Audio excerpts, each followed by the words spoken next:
Bismillahirrahmanirrahim. Assalamualaikum warahmatullahi wabarakatuh. Selamat pagi semuanya. Semoga semua dalam keadaan sehat walafiat. Bertemu lagi dengan saya Bu Yani dalam pelajaran ilmu pengetahuan alam dengan materi pewarisan sifat pada makhluk hidup. Sebelum mulai pembelajaran, mari kita berdoa menurut agama dan kepercayaan masing-masing.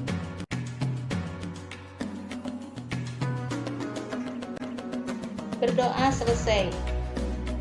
Dalam pembelajaran pewarisan sifat pada makhluk hidup, kalian bisa buka buku paket halaman 120. Adapun kompetensi dasar dalam materi pewarisan sifat ini adalah: yang pertama, untuk pengetahuan adalah menerapkan konsep pewarisan sifat dalam pemuliaan dan kelangsungan makhluk hidup. Sedangkan untuk kompetensi dasar keterampilan yaitu menyajikan hasil penelusuran informasi dari berbagai sumber terkait tentang tanaman dan hasil pemuliaan.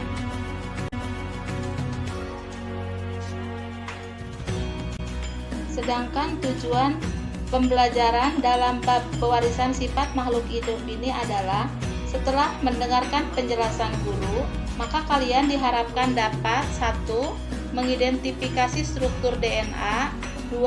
Mendeskripsikan struktur materi genetik yang bertanggung jawab dalam pewarisan sifat, baik DNA, RNA maupun kromosom, 3. Menganalisis hubungan antara kromosom, DNA, gen, RNA, dan karakteristik makhluk hidup.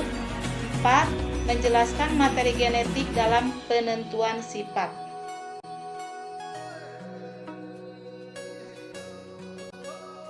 Materi genetik. Molekul yang berperan sebagai materi genetik adalah asam nukleat, di mana asam nukleat itu ada 2 macam. Yang pertama adalah DNA atau deoksiribonukleat asid, dan yang keduanya adalah RNA atau ribonukleat asid. Pada satu untai DNA terdapat unit yang mempengaruhi sifat atau menentukan ciri setiap makhluk hidup yang disebut dengan gen. Dan gen ini adanya yaitu pada DNA atau deoksiribonukleat asid.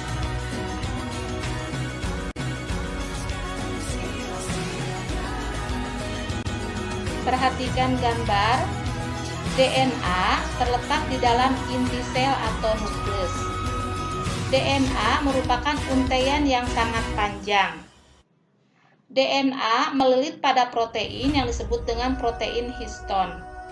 Seluruh untai DNA tersebut dikenal dengan kromosom. Pada gambar, kromosom yang berbentuk seperti pita. Kromosom akan tampak pada inti sel yang akan membelah. Bagian yang membagi kromosom menjadi 2 bagian disebut dengan sentromer. Sedangkan lengan kromosom kita sebut dengan kromatid.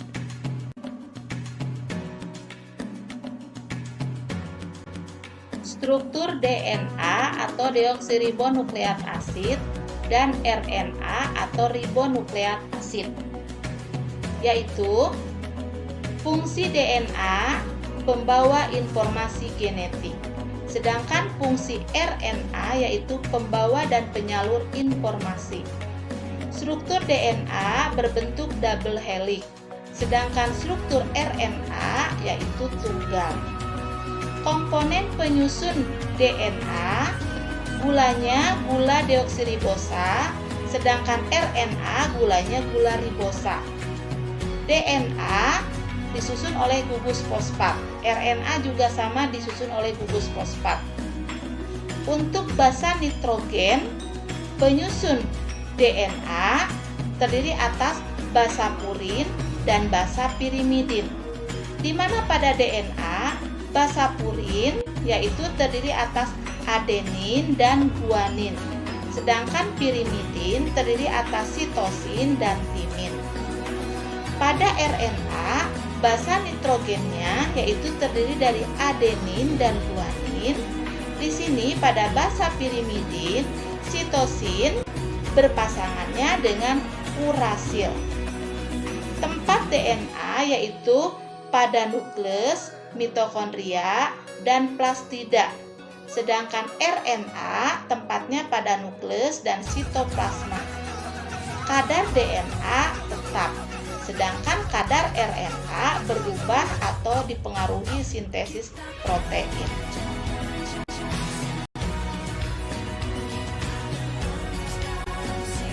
Dalam rangkaian double helix DNA, basa nitrogen adenin yang berasal dari basa purin akan berpasangan dengan timin yang berasal dari basa pirimidin. Sedangkan guanin yang berasal dari basa purin akan berpasangan dengan sitosin yang berasal dari basa nitrogen pirimidin.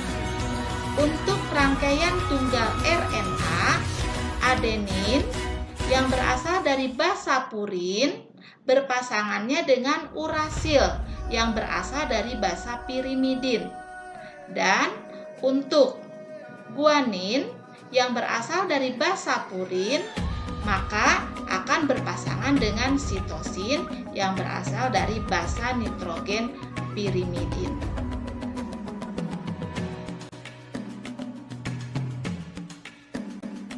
Dalam materi pewarisan sifat, kalian harus hafal dengan istilah-istilah di bawah ini. 1. Parental ditulis dengan P besar. Ini menandakan indukan atau orang tua. 2. Filial F, ini adalah keturunan atau anak. Bila F1 artinya keturunan pertama, F2 keturunan kedua. Gamet yaitu sel kelamin dari genotip. Misalnya A besar, A kecil, gametnya yaitu A besar dan A kecil. Fenotip yaitu sifat yang tampak dan dapat diamati. Misalnya tinggi badan, buah berukuran besar, buah berukuran kecil, rambut lurus, bunga berwarna merah, dan lain-lain. Genotip yaitu sifat yang tidak tampak sehingga tidak dapat diamati dengan indera dan disimbolkan dengan pasangan huruf. Contohnya genotip A besar, A besar, genotip A besar, A kecil, genotip A besar, A besar, B besar, B besar, genotip A besar, A kecil, B besar, B besar, genotip A besar, A kecil, B besar, B kecil. Dominan adalah karakter yang mampu mengalahkan atau menutupi karakter yang lain. Ditulis dengan huruf kapital atau huruf besar. Contohnya A besar, A besar, B besar, B besar, M besar, M besar, A besar, A besar, B besar, B besar, A besar, A besar, B besar, B besar, M besar, M besar.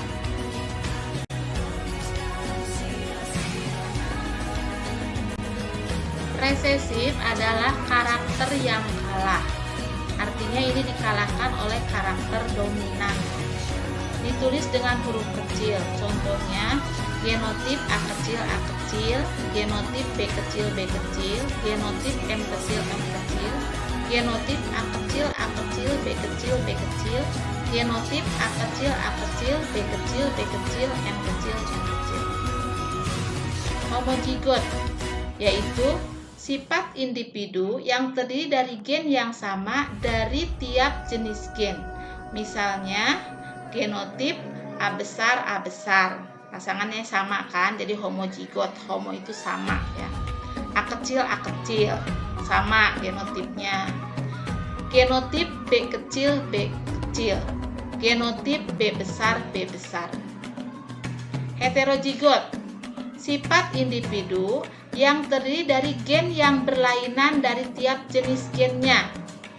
Jadi pasangan gennya itu berbeda. Contohnya genotip untuk A besar dan A kecil, artinya gen A besar berpasangan dengan gen A kecil. Genotip B besar, B kecil, artinya gen B besar berpasangan dengan B kecil. Genotip C besar C kecil, artinya gen C besar berpasangan dengan gen C kecil. M besar M kecil, artinya gen M besar berpasangan dengan M kecil. Jadi pasangannya berbeda, maka kita sebut dengan heterozigot. Di mana sifat homozigot dominan yaitu sifat individu yang terdiri dari gen yang sama dari tiap jenis gen, ditulis dengan huruf yang besar. Jadi pasangan gennya sama, ditulisnya dengan huruf besar. Contohnya genotip A besar, nanti pasangan gennya A besar dengan A besar sama pasangannya. Itu berikutnya contoh lainnya lagi, genotip B besar, berarti juga sama pasangannya B besar dengan B besar genotipnya. Ya. Kenapa? Karena dikatakan homozigot, sama, dominan, artinya sifat yang selalu menang. Dan di awal, sifat yang selalu menang itu selalu ditulisnya dengan huruf besar. Berikutnya, homozigot resesif. Sifat individu yang terdiri dari gen yang sama dari tiap jenis gen, ditulis dengan huruf kecil, misalnya A kecil, atau genotip A kecil. Di sini gen A kecil berpasangan dengan gen A kecil. Genotip B kecil, artinya gen B kecil berpasangan dengan gen B kecil juga. Kenapa? Karena di sini homozigot sama, A kecil ya. Pasangannya sama, B kecil, A kecil, B kecil. Pasangannya sama, homozigot, tapi bersifat resesif, ya. Dilihatnya dari mana kita lihat resesifnya? Yaitu ditulis dengan huruf kecil-kecil. Tadi dikatakan resesif itu adalah karakter yang kalah. Hibrid yaitu hasil perkawinan dua individu yang memiliki sifat beda. Apabila memiliki satu sifat beda disebut dengan monohibrid, memiliki dua sifat beda disebut dihibrid, trihibrid untuk tiga sifat beda, dan seterusnya. Terakhir, alel atau alela adalah anggota dari pasangan gen yang memiliki sifat yang berlawanan. Misalnya P, gen untuk warna putih, P besar ya. P kecil, gen untuk warna coklat. Maka P besar dan P kecil disebut dengan pasangan alel karena di sini pasangannya berlawanan atau berbeda.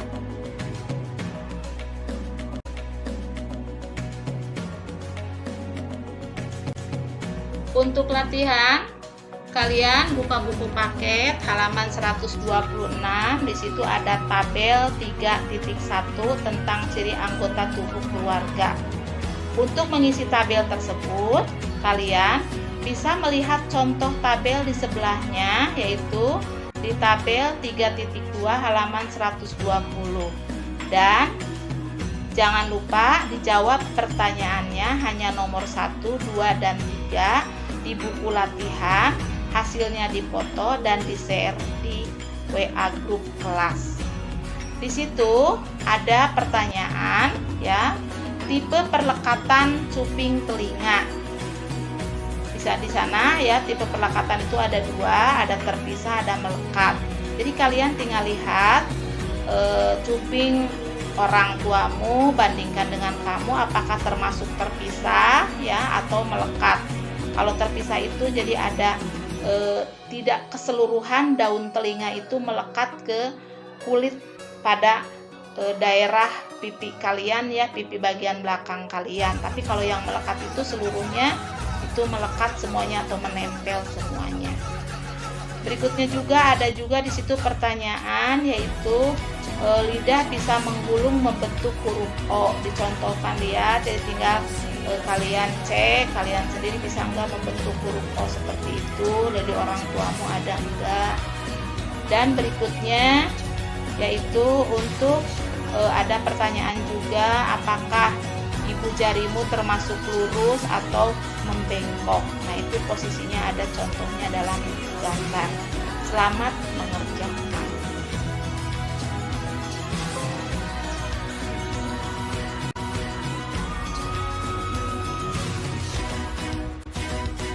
Alhamdulillah, cukup sekian penjelasan dari Ibu.